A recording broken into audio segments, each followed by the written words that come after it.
Mercedes, listen, I'm not doing an intro. I just need to jump right in on this. Let's talk about Kirk Franklin. Kirk Franklin it is. Let's talk about it. What you Kirk want to talk about? Franklin situation. Now, this is my understanding, and please correct me if I am wrong, that his son leaked footage of a conversation that he and his father were having. He and his father being Kirk Franklin, and supposedly this conversation happened maybe a year ago, but it's just now getting into the public. Howbeit, howsoever, he leaked it, and people were getting a little upset about some of the language that Kirk Franklin used. Go. So you want me to go, or how would you feel if I put it back on you first, or you want me to just go? That's fine. That's fine. However you want to do it, it's fine with me. I didn't know if you had something you were just itching to share, because I mean, as a mother, I feel some kind of way. So when you say as a mother, you feel some kind of way, expound on that. As a parent, I should say, as a parent, I know firsthand that sometimes your children can get you riled up. And I know that you can say some things, and not to say that everybody talks like that, or you can say some things, or tone, or inferences, or whatever, that are maybe even worse than what was said. I don't know. But I know that you can, and as the nature of children, to test their boundaries and to do this, that, and the other. But then also, as a parent, thinking about someone, my child, as old as this child is, and having some thoughts about that, like, sir, not child, but sir. Mm-hmm. I, If what we read is correct, he is 30. or 33, I think. Say it again. 33. Okay, so whether he is 33 or whether he is 13, what are your thoughts on the language that was used? And what are your thoughts on the whole notion of him being the premier gospel singer and gospel music creator? So what are your top thoughts on those two things? Okay. The language is concerning, because I personally, I don't, I haven't, knock on wood, to date, talk to my children like that.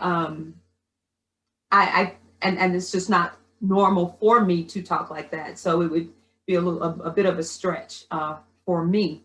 But I do understand how one could possibly get upset. Whether the child was 33 or 13, I'm not making excuses for the language. And I would think whether the child was 30 or 13, the language would be slightly different, I hope. Because at 30, I'm talking to an adult, and who should know better and understand better. And so, but then I'm talking to a teenager. But delivery, yeah, I don't. Go ahead, Mercy. Right. So the two key things for me is, you just said one, delivery and intent, right? So I have alluded previously that I might let a hell fly, right? So I might say, what the hell? And I think in a couple of our recordings, I have said what the hell. The truth is, I sometimes take it a little further, not in attacks on someone, but it's just a part of my vocabulary. So as easily as I can say hell, I can say a 15-letter word that you gotta go look up in the dictionary and get 3 examples to make sure you understand what I'm saying. For me, whether somebody says what our society considers a profane word or a cuss word, or whether they call somebody a color or call somebody something that's not a cuss word. If your delivery and your intent is venomous, it is the same. If I say blackie, right, it's the same as if I said B, the other B word, right? Both are totally unacceptable in the context of most most exchanges. It's the delivery and it is the intent. Now, what we sprinkle on top of that or layer on top of that is somebody who is in the heat of the moment, and we have absolutely no clue what transpired before that. Does it give excuse to him to say what he said in the manner he said it? It doesn't. But it goes back to what I say again and again and again. We have to govern ourselves. We have to make sure that what we think and what we believe, that our thoughts, our words, and our actions are in alignment with that. If somebody says, one of my favorite clients, like my favorite clients, he passed away earlier this year, and it was nothing for him to use a compound cuss word in the middle of one of our meetings. As a matter of fact, it was quite amusing to me that he could use that compound cuss word as eloquently as Maya Angelou could use those 15-letter words in I Know Why the Caged Bird Sings. So language for me is different for a lot of people, but again, it's intent and it's delivery. Now, I will say this, Madam Deborah. I will say that if we go back from 33 to 13 to 3, I don't care who you are and how you are. So in our previous conversation, I said I'm gonna say 2 things that you and other people might find surprising. I have no problem with compound cuss words, right? I just don't. What I do have a problem with, are you ready? Go ahead. I have a problem with whooping children. I have a problem with y'all think it's funny that y'all grandmama used to tell y'all to go get your own switch. I have a problem that you had to take your pants off and lay across the bed and get whooped with a rawhide strap. I have a problem with all of that because in what world is it not okay for a man to beat a woman, but it's okay for a father to beat his daughter? In what world is it not okay for a child to beat their elderly parent, but it's okay for the elderly parent to beat the grandchild? And you can say that crap, and yes, I said crap. You can say that crap about spare the rod, spoil the child. The Bible tells you to whoop. I don't care what y'all say. Domestic violence is wrong. Elder abuse is wrong. If a child puts his hand on another child, it's bullying. If a spouse puts his hand on, do you get the point? In all realms of society, if a police officer, law enforcement puts his hand on a citizen, it's police brutality. In all forms and factions of our lives, it is not okay to be violent against another human being. But y'all, and you can extract yourself out of y'all if you want to, but y'all think it's okay to beat children. There's a famous Black female psychologist and sociologist who passed away, I think in the last 2-3 years, maybe a little more, Dr. Frances Cress Wesseling. And if anybody Googles Dr. Frances Cress Wesseling and what she thought about us continuing to think it's okay to spank, whoop, beat, call it discipline, call it whatever you want to call it. It's like you're telling a child not to put their hands on another child, but you put your hands on them for putting their hands on somebody else. You think you can explain to a little mind whose brain is nowhere near developed that it's not okay for you to exact violence against another person as I exact violence against you. What she said was, that was Mercedes talking. But what Dr. Francis Chris Wesley said was, if you think you can beat a child and then show them love, you're creating a sociopath, because you're letting them think that they actually can either be beat and still love, or they can beat somebody else and still love. And so my whole issue, anybody who's friends with me, whoever brought their child to my house, they knew that 462 is a no whooping zone. You come here, you won't be whooping no children here, or you literally will be asked to leave. No beatings, no whoopings, no violence. I don't give a crap what you call it. It is unacceptable to me to put your hands on another living being. Now wait. Now, self-defense, totally different. That's a whole other conversation. But for the sake of discipline, no, ma'am. Okay. No, ma'am. All right. So in this situation, having a conversation with an adult child who is being disrespectful or entitled or et cetera, and the conversation escalates. And so, are you saying that, was he beating him with his words, or what are you saying? I'm actually between two adults. I'm not saying anything. Okay. I'm actually saying nobody got hurt physically. That's their business. It's clear that this is the nature of their existence. Mm-hmm. And if they want to have a loving adult relationship, then they can shift their existence.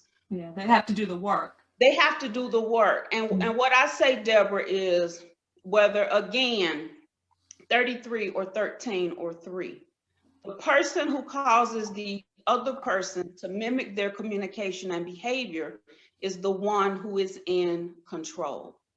So if you say something that gets me to go to level 10, while I have a great command of the English language and can weave in some of those compound cuss words that we talked about so beautifully, the truth is you're in control of the exchange, because you have caused me to mirror your behavior. It's the same as little Johnny in the grocery store.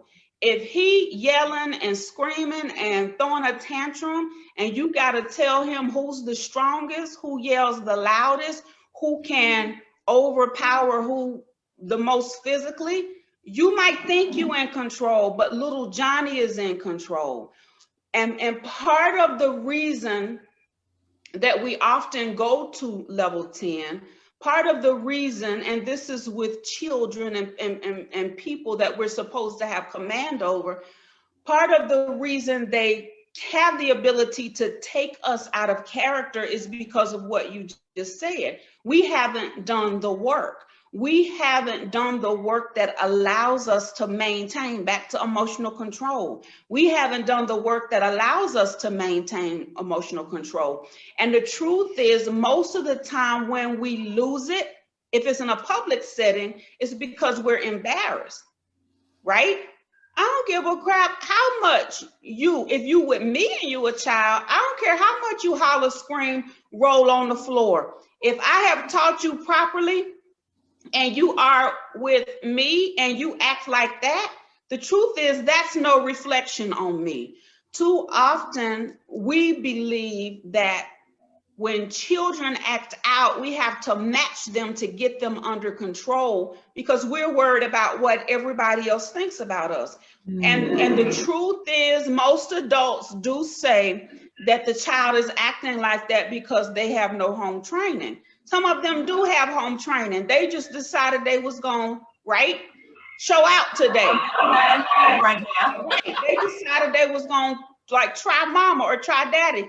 So what the adult has to do is, and so this goes to vibration, it goes to energy. What the adult has to do is maintain their own vibration of peace and calm and control, maintain their own vibration so that the child sees, so that the young person sees, matters not what you do, I'm still in control of this situation, and find another way to deal with them versus yelling. Find another way to deal with them versus putting your hands on them.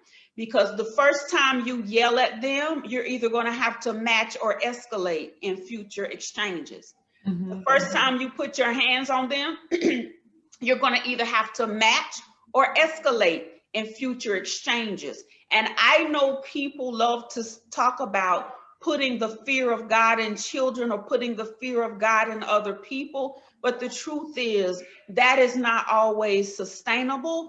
And in the near future or in the distant future, it's going to show up again, and it's going to show up just like it showed up in Kirk and his son. Yeah. Yeah. And it's, you said something interesting about if you're putting your hands on your children and then we expect them to love us, but you're hurting me. Yeah. It's because I love you. I'm doing this because I love you, but I need you to show your love a different way. Love shouldn't leave bruises. Right. You're doing it because whether we admit it or not, we're doing it because we are out of control. Mm-hmm. And in order to gain control, that's the highest form that we know to use, when the truth is that's not the highest form. I tell you personally, the reason how I got to this place, my oldest nephew is, if he's not in his 30s yet, he's almost in his 30s. So I have a nephew in his 30s, a niece who's about 21, 22, and a nephew who's 18. I have never touched any of them. And here's why.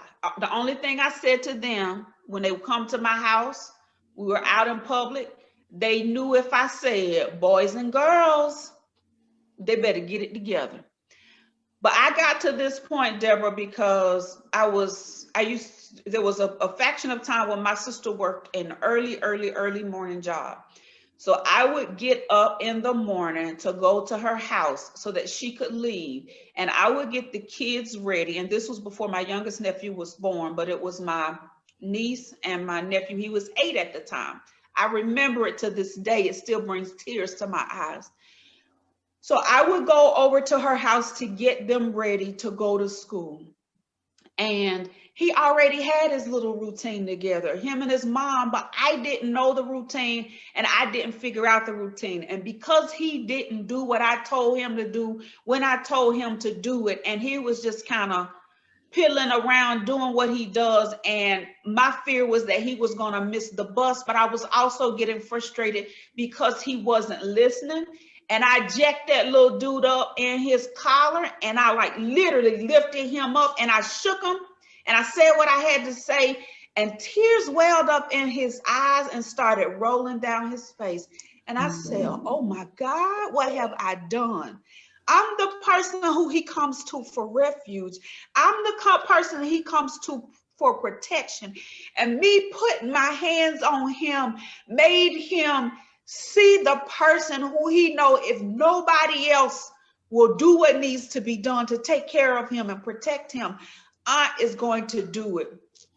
That tore my insides out. And I said, never in my entire life will I ever put my hands on him again or put my hands on my niece or any other child, because it's not worth it and it doesn't work. And it sets the wrong example for them, Deborah, about how to deal with things in their life as a child and as they grow into adulthood. And so that's why I say we as adults have to develop the skill sets and the tools that allow us to deal with children and deal with each other in a manner that even if we go to level 10, we go to level 10 and it's by choice.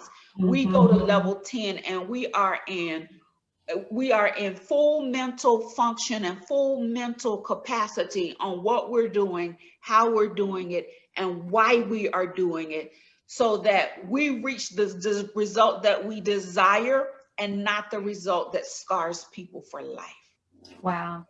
What's so interesting about what you said, it just reminded me of so many other parents that I think about, that early morning routine, got to get everybody out the door, got to get to work, get the kids to school, maybe young parents, just different situations, and just in the throes of just survival and not really having had the chance to get those skills. We just surviving. Right. We're just trying to survive, and I'm doing what I saw or what was done to me. That's the key. I know. That's the key. Yeah. We are doing what was done to us, and that's why we think it's okay. Yep. We say, well, mama whooped us and big mom and grandmama whooped us and we turned out fine. I turned out all right. But let me tell you about the 1 in 3, 1 in 4 black men who in the prison system who didn't turn out all right. And all that ain't about the white man and the criminal justice system being jacked up. Some of them locked up because they supposed to be locked up, right? So we use this whole, they whooped us, they beat us, and we do what they did. But what I always say is, if it does not serve you, do not serve it. Just because that's what mama and them did does not mean that's what we're supposed to keep doing. We've got to do something different and do something better. And the other thing is, if you can connect back, I mean, we laugh at it now, but you wasn't laughing at it back then. You wasn't laughing at how you felt, what you were thinking, what you dealt with the next day and the next week and the next month and the next Christmas and the next whenever. What we've got to connect to is that, to let us know that it's time to do something different. And whooping and cussing ain't the answer. And cussing, again, doesn't necessarily mean that you're using profanity. Sometimes you're cussing and belittling and demeaning and degrading, and you haven't said a 4-letter word or a consonant word. So we've got to get a hold on our customs and our traditions when they don't undergird us. Absolutely. Absolutely. Wow. That's good stuff. That is good stuff. And, it's a decision. And again, having to do the work, we have to be intentional and undo what we've been doing, and learn some new principles and strategies to get a better result that doesn't scar our children. I mean, it's almost akin to like back in the day, the pledging with the fraternities and the sororities. Yeah. I mean, just the idea, I'm like, so you gonna beat me and then we're gonna be brother, sister after this? Nah, I can't get with that. I don't see how, the way my heart's set up, it's just not gonna, right. It's not gonna work for me. You can't treat people that you say you love, that you say you care for, any kind of way, and it just be accepted and be okay. Because that's a perfect example how it transfers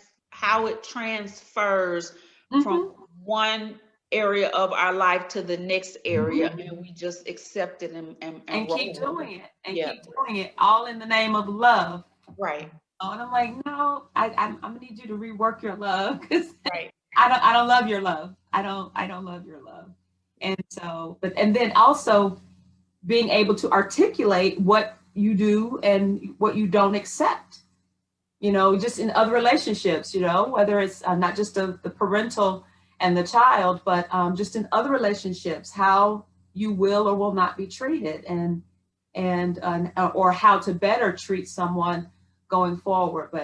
But yeah, the whole Kirk Franklin thing, it brought about a lot of opinions. Right. We got our point and click committee. We gonna post the truth, and it's the truth because I said it. I said it. I had 50 people that like it, so it must be the truth. It must be true. It's got to be true. So, but yeah. And my response is the same response I gave to you. What do you think about it? I don't think anything. Those are two grown men. Now, if they want to ask me how to get to a place of peace. If they want to ask me what can they do to mend and move forward, we can have that conversation. Sure. But what do I think about the recording being released? I don't think anything. What do I think about him using compound cuss words? I don't think anything. Yeah. You got to move on. And then it's between them.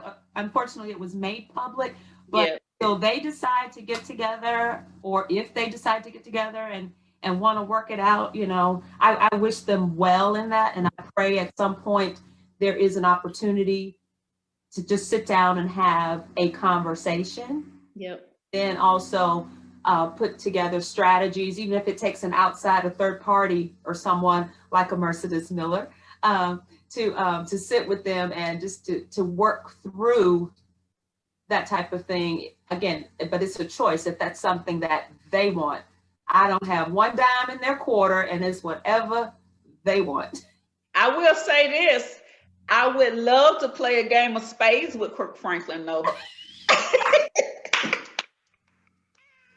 Bam. With a big joker. Look, I'll play a good game of spades with it. I bet that would be very entertaining. He's entertaining anyway. Just Yes. anyway. I mean, oh my gosh. So yeah. But and people just need to mind their business. That's what they need to do. Yep. Take care of your situation. Agreed. Agreed.